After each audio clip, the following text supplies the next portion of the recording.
ಎಲ್ಲರಿಗೂ ನಮಸ್ತೆ. Day by day Kannada ಚಾನಲ್ಗೆ ಸ್ವಾಗತ. ಇವತ್ತು ಶುಕ್ರವಾರ ಅತ್ಯಂತ ವಿಶೇಷವಾದ ನಿಜ ಜ್ಯೇಷ್ಠ ಮಾಸದ ಸಂಕಷ್ಟಹರ ಚತುರ್ಥಿಯು ಬಂದಿದೆ. ಚತುರ್ಥಿಯ ತಿಥಿಯು ಜುಲೈ 3ನೇ ತಾರೀಕು ಶುಕ್ರವಾರ, ಅಂದರೆ ಈ ದಿನದಂದೇ ಬೆಳಗ್ಗೆ 11:20 ಪ್ರಾರಂಭವಾಗಿ ಜುಲೈ 4ನೇ ತಾರೀಕು ಶನಿವಾರ ಮಧ್ಯಾಹ್ನ 12:40 ಮುಕ್ತಾಯವಾಗುತ್ತದೆ. ಈ ನಿಜ ಜ್ಯೇಷ್ಠ ಮಾಸದಲ್ಲಿ ಬಂದಿರುವಂತಹ ಸಂಕಷ್ಟಹರ ಚತುರ್ಥಿಯ ಆಚರಣೆಯನ್ನು ಹೇಗೆ ಮಾಡಬೇಕು, ಉಪವಾಸವನ್ನು ಹೇಗೆ ಆಚರಣೆ ಮಾಡಬೇಕು, ಜೊತೆಗೆ ಚಂದ್ರೋದಯದ ಸಮಯ, ಹಾಗೆಯೇ ಯಾವ ಸಮಯದಲ್ಲಿ ಅದನ್ನ ಸಂಕಷ್ಟಿಯ ಪೂಜೆಯನ್ನು ಮಾಡಬೇಕು ಅನ್ನುವುದನ್ನು ತಿಳಿಯೋಣ. ಜುಲೈ 3 ಶುಕ್ರವಾರ ನಿಜ ಜ್ಯೇಷ್ಠ ಮಾಸದ ವಿಶೇಷವಾದ ಸಂಕಷ್ಟಹರ ಚತುರ್ಥಿಯು ಬಂದಿದೆ. ಈ ಸಂಕಷ್ಟಹರ ಚತುರ್ಥಿಯನ್ನು ಕೃಷ್ಣ ಪಿಂಗಳ ಸಂಕಷ್ಟಹರ ಚತುರ್ಥಿ ಅಂತಲೂ ಕೂಡ ಕರೆಯಲಾಗುತ್ತದೆ. ನಾವು ಪ್ರತಿ ತಿಂಗಳು ಬರುವಂತಹ ಸಂಕಷ್ಟಹರ ಚತುರ್ಥಿಯಂದು ಉಪವಾಸವಿದ್ದು ಗಣೇಶನ ಪೂಜೆಯನ್ನು ಮಾಡ್ತೀವಿ. ಈ ಗಣೇಶನಿಗೆ ಉಪವಾಸವಿದ್ದು ಪೂಜೆಯನ್ನು ಮಾಡುವುದರಿಂದ ಹೆಚ್ಚಾಗಿ ನಮಗೆ ನಮ್ಮ ಜೀವನದಲ್ಲಿ ಬರುವಂಥ ವಿಘ್ನಗಳನ್ನು ಆತ ನಿವಾರಿಸುತ್ತಾನೆ ಅನ್ನುವ ಒಂದು ನಂಬಿಕೆ, ಸಂಕಷ್ಟಗಳನ್ನು ಕಳೆಯುತ್ತಾನೆ. ಹೆಣ್ಣು ಮಕ್ಕಳು ಗಂಡು ಮಕ್ಕಳು ಇಬ್ಬರೂ ಕೂಡ ಈ ಸಂಕಷ್ಟಹರ ಚತುರ್ಥಿಯ ವ್ರತದ ಆಚರಣೆಯನ್ನು ಮಾಡ್ಬೋದು. ಹೆಣ್ಣು ಮಕ್ಕಳು ಹೆಚ್ಚಾಗಿ ಸಂತಾನ ಭಾಗ್ಯಕ್ಕಾಗಿ ಹಾಗೆಯೇ ಕಂಕಣ ಭಾಗ್ಯಕ್ಕಾಗಿ ಸಂಕಷ್ಟಹರ ಚತುರ್ಥಿಯ ವ್ರತದ ಆಚರಣೆಯನ್ನು ಮಾಡ್ತಾರೆ. ಪ್ರತಿಯೊಬ್ಬರೂ ಕೂಡ ಇವರೇ ಮಾಡಬೇಕು ಅಂತ ಏನಿಲ್ಲ, ಪ್ರತಿಯೊಬ್ಬರೂ ಕೂಡ ಸಂಕಷ್ಟಹರ ಚತುರ್ಥಿಯ ವ್ರತದ ಆಚರಣೆಯನ್ನು ಮಾಡ್ಬೋದು. ಪ್ರತಿ ತಿಂಗಳು ಕೂಡ ಸಂಕಷ್ಟಹರ ಚತುರ್ಥಿಯು ಬರುತ್ತೆ. ಹಾಗಾಗಿ ನೀವು ಯಾವುದಾದ್ರೂ ಒಂದು ಕಷ್ಟಗಳ ನಿವಾರಣೆಗಾಗಿ ಯಾವುದಾದ್ರೂ ಒಂದು ಆಸೆಯನ್ನು ಈಡೇರಿಸ್ಕೊಳ್ಬೇಕು ಅಂತ ಅಂದ್ಕೊಂಡಿದ್ರೆ ಆ ಒಂದು ಆಸೆಯನ್ನು ನೀವು ಮನದಲ್ಲಿ ಇಟ್ಟುಕೊಂಡು, ಆ ಕಷ್ಟಗಳ ನಿವಾರಣೆಗಾಗಿ ನೀವು ಮನದಲ್ಲಿ ಅದನ್ನು ಇಟ್ಟುಕೊಂಡು ನೀವು ಸಂಕಷ್ಟಹರ ಚತುರ್ಥಿಯನ್ನು ಎಷ್ಟು ಸಂಕಷ್ಟಿ ವ್ರತವನ್ನು ಮಾಡ್ತೀವಿ ಅಂತ ಮೊದಲೇ ಸಂಕಲ್ಪವನ್ನು ಮಾಡ್ಕೊಳ್ಬೇಕು. 21 ಸಂಕಷ್ಟಹರ ಚತುರ್ಥಿಯ ವ್ರತವನ್ನು ಮಾಡ್ಬೋದು. ಅಂದರೆ 21 ತಿಂಗಳು, ಪ್ರತಿ ತಿಂಗಳು ಕೂಡ ಸಂಕಷ್ಟಹರ ಚತುರ್ಥಿ ಬರುತ್ತೆ. ಅದೇ ರೀತಿಯಾಗಿ 21 ತಿಂಗಳು ನೀವು ಸಂಕಷ್ಟಹರ ಚತುರ್ಥಿಯ ವ್ರತವನ್ನು ಮಾಡೋದಾದರೆ ಆ 21 ತಿಂಗಳು ಮಾಡ್ತೀನಿ ಅಂತ 21 ಸಂಕಷ್ಟಹರ ಚತುರ್ಥಿ ವ್ರತವನ್ನು ಮಾಡ್ತೀನಿ ಅಂತ ಸಂಕಲ್ಪವನ್ನು ಮಾಡ್ಕೊಳ್ಳಿ.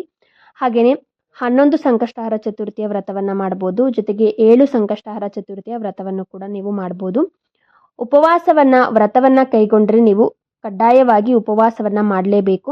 ಇಲ್ಲ ಮಾಮೂಲಿಯಾಗಿ ನೀವು ಉಪವಾಸವನ್ನು ಮಾಡೋದಕ್ಕೆ ಆಗಲಿಲ್ಲ ಅಂದರೆ ಪ್ರತಿ ಸಂಕಷ್ಟಹರ ಚತುರ್ಥಿಯಂದು ಕೂಡ ಗಣಪತಿಗೆ ನೈವೇದ್ಯವನ್ನು ಅರ್ಪಿಸಿ ನೀವು ಪೂಜೆಯನ್ನು ಸಲ್ಲಿಸಬಹುದು. ವ್ರತದ ಸಂಕಲ್ಪವನ್ನು ನೀವು ಮಾಡಿಕೊಂಡ್ರಿ ಅಂದರೆ ಖಂಡಿತವಾಗಿಯೂ ಕೂಡ ಉಪವಾಸ ಇರಲೇಬೇಕು. ಬೆಳಗ್ಗೆಯಿಂದ ರಾತ್ರಿಯವರೆಗೂ ಕೂಡ ಉಪವಾಸವಿರಬೇಕು. ಏನನ್ನು ಕೂಡ ಸೇವನೆಯನ್ನು ಮಾಡಬಾರ್ದು.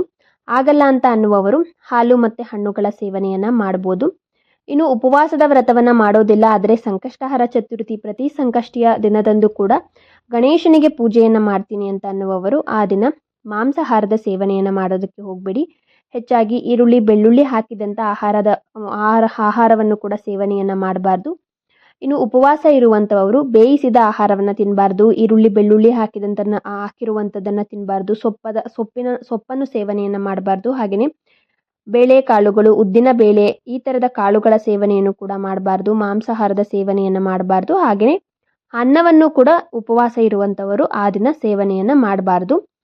ಆರೋಗ್ಯ ಸರಿ ಇಲ್ಲ ಆದರೂ ಕೂಡ ಸಂಕಷ್ಟಹರ ಚತುರ್ಥಿಯ ವ್ರತವನ್ನು ಮಾಡಬೇಕು ನಾನು ಅಂತ ಅಂದ್ಕೊಂಡಿರುವವರು ನೀವು ಹಾಲು ಮತ್ತು ಹಣ್ಣುಗಳ ಸೇವನೆಯನ್ನು ಮಾಡಿಕೊಂಡು ಸಂಕಷ್ಟಹರ ಚತುರ್ಥಿ ಉಪವಾಸದ ವ್ರತವನ್ನು ಮಾಡ್ಬೋದು. ಬೆಳಗ್ಗೆನೇ ನೀವು ಗಣಪತಿಗೆ ಪೂಜೆಯನ್ನು ಸಲ್ಲಿಸಬೇಕು. ನೋಡಿ, ಜುಲೈ 3 ಶುಕ್ರವಾರದಂದು ನಮಗೆ ಸಂಕಷ್ಟಹರ ಚತುರ್ಥಿ ಬಂದಿರೋದ್ರಿಂದ ಮಧ್ಯಾಹ್ನದ ಸಮಯದಲ್ಲಿ ನಮಗೆ, ಅಂದರೆ ಮಧ್ಯಾಹ್ನ ಅಲ್ಲ, ಬೆಳಗ್ಗೆ 11:20 ಸಮಯಕ್ಕೆ ನಮಗೆ ಚತುರ್ಥಿಯ ತಿಥಿಯು ಪ್ರಾರಂಭ ಆಗೋದ್ರಿಂದ ಆಗಲೇ ಪೂಜೆ ಮಾಡಬೇಕು ಅಂತ ಏನಿಲ್ಲ. ಆ ದಿನ ಬೆಳಗ್ಗೆನೇ ನೀವು ಗಣೇಶನಿಗೆ ಪೂಜೆಯನ್ನು ಮಾಡಿರಬೇಕು. ಗಣೇಶನ ವಿಗ್ರಹ ಇದ್ದರೆ ಅಭಿಷೇಕವನ್ನು ಮಾಡಿ ಪೂಜೆಯನ್ನು ಮಾಡಿ. ವಿಗ್ರಹ ಇಲ್ಲ ಅಂದರೆ ಫೋಟೋಗೂ ಕೂಡ ನೀವು ಪೂಜೆಯನ್ನು ಮಾಡ್ಬೋದು. ಅಥವಾ ಹಸುವಿನ ಸಗಣಿ ಅಥವಾ ಅರಿಶಿಣದಿಂದ ಗಣಪನನ್ನು ಮಾಡಿಟ್ಟು ನೀವು ಪೂಜೆಯನ್ನು ಮಾಡ್ಬೋದು. ಗಣಪನ ಆಕೃತಿಯಲ್ಲೇ ನಾವು ಹಸುವಿನ ಸಗಣಿ ಮತ್ತು ಅರಿಶಿಣದಿಂದ ಮಾಡಬೇಕಂದ್ರೆ ಆ ಥರ ಏನಿಲ್ಲ. ಈ ಗೋಪುರದ ರೀತಿಯಲ್ಲಿ ನಾವು ಒಂದು ಅಂಗೈಯಲ್ಲಿ ಅರಿಶಿಣ ಮತ್ತು ಹಸುವಿನ ಸಗಣಿಯನ್ನು ಹಿಡ್ಕೊಂಡು ಕಲಸಿ ಗಟ್ಟಿಯಾಗಿ ಗೋಪುರದ ರೀತಿಯಲ್ಲಿ ಮಾಡಿ ನೀವು ಗಣಪನನ್ನ ಆಕೃತಿ ಅಂತ ಅದಕ್ಕೆ ನಾವು ಗಣೇಶನನ್ನು ಅದರಲ್ಲಿ ಆವಾಹನೆಯನ್ನು ಮಾಡಿ ಗರಿಕೆಯನ್ನು ಅರ್ಪಿಸಿ ನೈವೇದ್ಯವನ್ನು ಇಟ್ಟು ಪೂಜೆಯನ್ನು ಮಾಡಬೇಕು. ಗರಿಕೆಯೇ ಅತ್ಯಂತ ಮುಖ್ಯವಾದದ್ದು. 21 ಅಥವಾ 11 ಗರಿಕೆಯನ್ನು ಅರ್ಪಿಸಿ ಪ್ರಿಯವಾದ ಒಂದು ನೈವೇದ್ಯವನ್ನು ಅರ್ಪಿಸಿ ಹಾಲು ಹಣ್ಣುಗಳನ್ನು ಅರ್ಪಿಸಿ ತುಪ್ಪದ ದೀಪವನ್ನು ಹಚ್ಚಿ ಗಣೇಶನಿಗೆ ಪೂಜೆಯನ್ನು ಮಾಡಿ ನೀವು ಬೇಕಾದರೆ ಗಣೇಶನಿಗೆ ಅರ್ಚನೆಯನ್ನು ಕೂಡ ಮಾಡ್ಬೋದು. ಇದಿಷ್ಟು ಕೂಡ ಸಂಕಷ್ಟಹರ ಚತುರ್ಥಿಯ ದಿನದಂದು ಬೆಳಗ್ಗೆನೆ ಗಣೇಶನಿಗೆ ಪೂಜೆಯನ್ನು ಸಲ್ಲಿಸಿ ರಾತ್ರಿಯವರೆಗೂ ಕೂಡ ಉಪವಾಸವಿರಬೇಕು. ರಾತ್ರಿ ಉಪವಾಸವನ್ನು ಮುಕ್ತಾಯ ಮಾಡಬೇಕು. ಹೇಗೆ ಉಪವಾಸವನ್ನು ಮುಕ್ತಾಯ ಮಾಡಬೇಕು, ಯಾವ ಸಮಯದಲ್ಲಿ ಮಾಡಬೇಕು ಅಂದರೆ ರಾತ್ರಿ ಚಂದ್ರನ ದರ್ಶನವನ್ನು ಮಾಡಿದ ನಂತರ ಉಪವಾಸವನ್ನು ಮುಕ್ತಾಯ ಮಾಡಬೇಕು. ಜುಲೈ 3 ಶುಕ್ರವಾರ ರಾತ್ರಿ ಚಂದ್ರೋದಯದ ಸಮಯ 9:50. ಆ ಸಮಯದಲ್ಲಿ ಚಂದ್ರನ ಉದಯವಾಗುತ್ತೆ. ಆಗ ನೀವು ಚಂದ್ರನಿಗೆ ಅರ್ಘ್ಯವನ್ನು ನೀಡಿ ಚಂದ್ರನ ದರ್ಶನವನ್ನು ಮಾಡಿ ಉಪವಾಸವನ್ನು ಮುಕ್ತಾಯ ಮಾಡ್ಬೋದು. ಹಾಗೆಯೇ ಊಟವನ್ನು ಕೂಡ ಮಾಡ್ಬೋದು. ಊಟ ಅಂದರೆ ನೀವು ಮತ್ತೆ ಮಾಂಸಾಹಾರದ ಸೇವನೆಯನ್ನು ಮಾಡಬಾರ್ದು.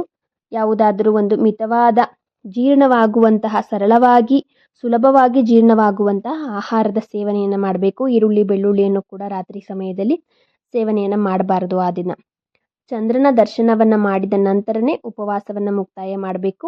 ಆಗ್ಲೇ ನೀವು ಸಂಕಷ್ಟಹರ ಚತುರ್ಥಿಯ ಪೂರ್ಣ ಫಲ ಅನ್ನೋದು ಸಿಗೋದು, ಪೂಜೆ ಅನ್ನುವಂಥದ್ದು ಪೂರ್ತಿ ಆಗುವಂಥದ್ದು. ಹಾಗಾಗಿನೇ ಸಂಕಷ್ಟಹರ ಚತುರ್ಥಿ ದಿನಕ್ಕೆ ಚಂದ್ರೋದಯದ ಸಮಯ ಅತ್ಯಂತ ಮುಖ್ಯವಾದದ್ದು. ರಾತ್ರಿ 9:50 ಚಂದ್ರನ ದರ್ಶನವಾಗುತ್ತದೆ.